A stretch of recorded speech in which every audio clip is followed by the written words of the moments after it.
और केरल के कोझिकोड में आयोजित लिटरेचर फेस्टिवल से कांग्रेस सांसद शशि थरूर का एक बड़ा बयान सामने आया। दर्शकों के सवालों का जवाब देते हुए शशि थरूर ने कहा कि उन्होंने कभी भी संसद में कांग्रेस के आधिकारिक रुख का उल्लंघन नहीं किया है। उन्होंने स्पष्ट किया कि जिस एकमात्र मुद्दे पर सैद्धांतिक रूप से सार्वजनिक मतभेद हुआ वो ऑपरेशन सिंदूर को लेकर था, जहां उन्होंने कड़ा रुख अपनाया और इस पर उन्हें कोई भी पछतावा नहीं है।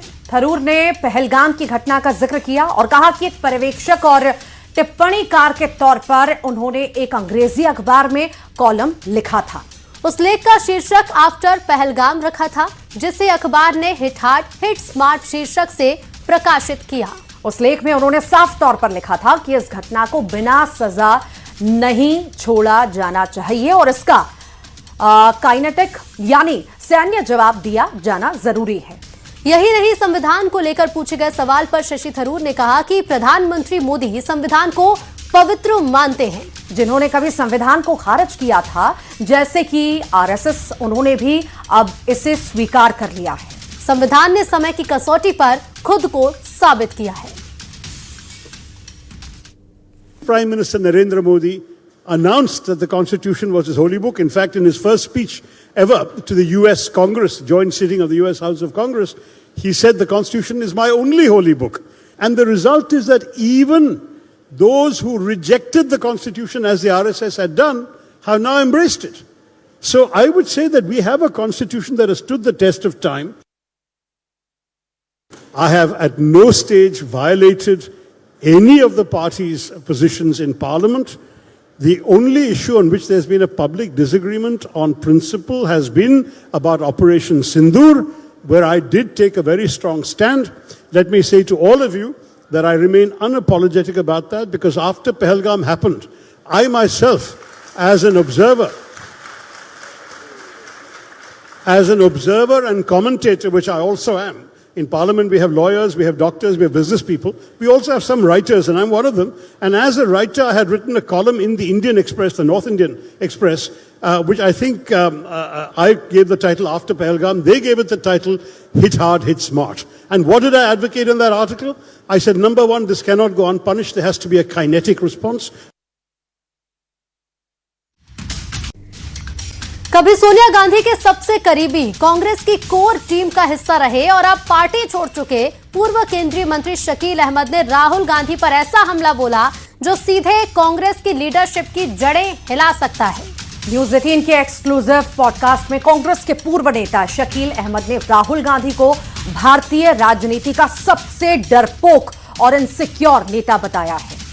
शकील अहमद का आरोप है कि राहुल गांधी मजबूत और सीनियर नेताओं को पसंद नहीं करते, उन्हें बॉस वाली फीलिंग चाहिए। यही नहीं, शकील अहमद के मुताबिक राहुल गांधी और जहां कंट्रोल नहीं मिलता वहां से वो किनारा कर लेते हैं। न्यूज 18 इंडिया के पॉडकास्ट में शकील अहमद का दावा है कि कांग्रेस अध्यक्ष मल्लिकार्जुन खड़गे सिर्फ नाम के अध्यक्ष हैं और असली रिमोट तो राहुल गांधी के हाथ में है। इसी के साथ ही पूर्व कांग्रेस नेता शकील अहमद ने राहुल के संविधान और मुस्लिम कार्ड को भी पूरी तरह से फेल बताया। डरपोक एक शब्द है, बहुत अच्छा शब्द नहीं है मगर मैं इस्तेमाल कर रहा हूं। अंग्रेजी में थोड़ा उसके लिए अच्छा शब्द है कि राहुल जी से ज्यादा इनसिक्योर पॉलिटिशियन मेरी नजर से आज तक नहीं गुजरा। इनसिक्योर हिंदी में बोल दीजिए, ज्यादा बढ़िया होगा। हाँ, वही कह रहा हूँ ना कि हिंदी का शब्द है डरपोक। अब मुझको डरपोक बोलने में खराब लग रहा है, जो बात सच्चाई है, इसलिए मैं अंग्रेजी बचाती है कुछ इज्जत, तो मैं ये कहता हूँ कि राहुल जी को हर मजबूत कांग्रेसी से उनको अपने को थ्रेटन फील करते हैं। उनको लगता है कि ये जब अलग होगा हमसे तो हो जाएगा। तो आप पूछेगा कि भाई कांग्रेस चलेगी कैसे। और शकील अहमद ने राहुल गांधी पर बड़ा प्रहार किया। उन्होंने यह भी दावा किया कि राहुल गांधी अपनी पार्टी में मजबूत नेताओं को पसंद नहीं करते हैं। उन्होंने कहा है कि उन्हें कांग्रेस मजबूत चाहिए, लेकिन कांग्रेस ही कमजोर चाहिए। आखिर क्या राहुल गांधी ने किया लगातार जिससे आपको लगता है कि कांग्रेस इस हालत तक पहुंच गई है? आप जैसे वरिष्ठ नेता जो हैं वो पार्टी छोड़ रहे हैं। देखिए, राहुल जी के साथ एक अजीब विडंबना है। राहुल जी कांग्रेस को मजबूत करना चाहते हैं, मजबूत कांग्रेस वो पसंद करते हैं, लेकिन मजबूत कांग्रेसी नहीं पसंद करते हैं। उनको कमजोर से कमजोर, जो उनके अलावा किसी को नहीं जानता हो, जो टोटल उनके भरोसे पे, तो ये है कि उनको कांग्रेस मजबूत चाहिए लेकिन कांग्रेसी कमजोर चाहिए। और T20 वर्ल्ड कप से बांग्लादेश बाहर हो चुका है। अब बांग्लादेश की जगह खेलेगा स्कॉटलैंड। बांग्लादेश के खिलाफ आईसीसी ने कड़ा एक्शन लिया है। बांग्लादेश ने भारत में खेलने से इनकार किया था और आईसीसी ने वर्ल्ड कप से बांग्लादेश को बाहर कर दिया है। भारत और श्रीलंका में होना है T20 वर्ल्ड कप। 7 फरवरी से शुरू होना है T20 वर्ल्ड कप। और आपको बता दें, बांग्लादेश अब T20 वर्ल्ड कप से बाहर हो चुका है। बांग्लादेश की जगह स्कॉटलैंड खेलेगा।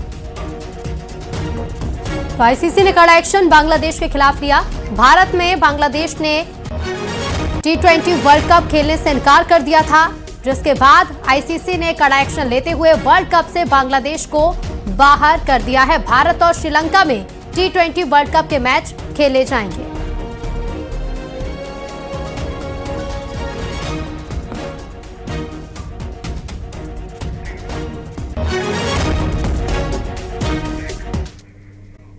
नेताजी सुभाष चंद्र बोस एक ऐसा नाम जिसे आजादी की लड़ाई में सबसे निर्भीक क्रांतिकारियों में गिना जाता है। लेकिन क्या आपको पता है कि आजादी के बाद भी नेताजी और उनके परिवार को शक, निगरानी और उपेक्षा का सामना करना पड़ा? मीडिया रिपोर्ट्स बताती हैं कि नेहरू और नेताजी के बीच था टकराव।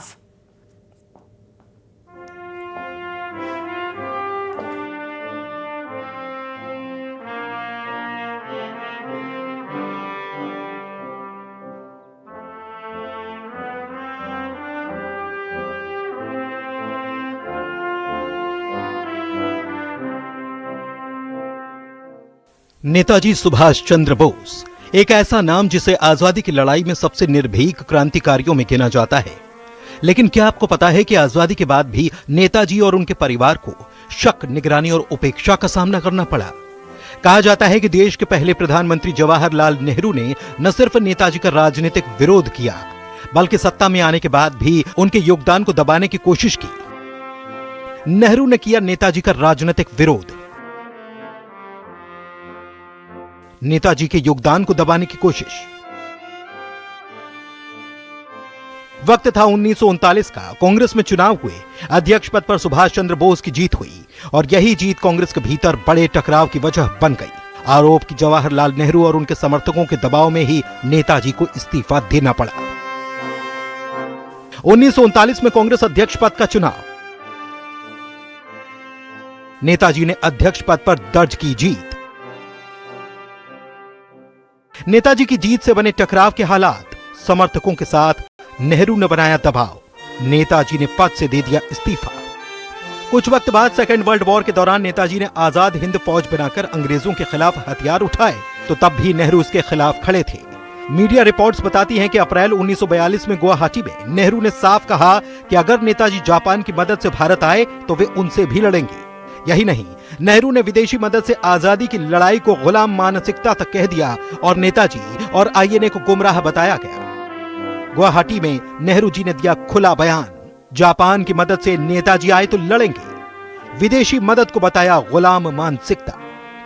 हालांकि वक्त बदला, देश आजाद हुआ, लेकिन आजादी के बाद भी हालात नहीं बदले।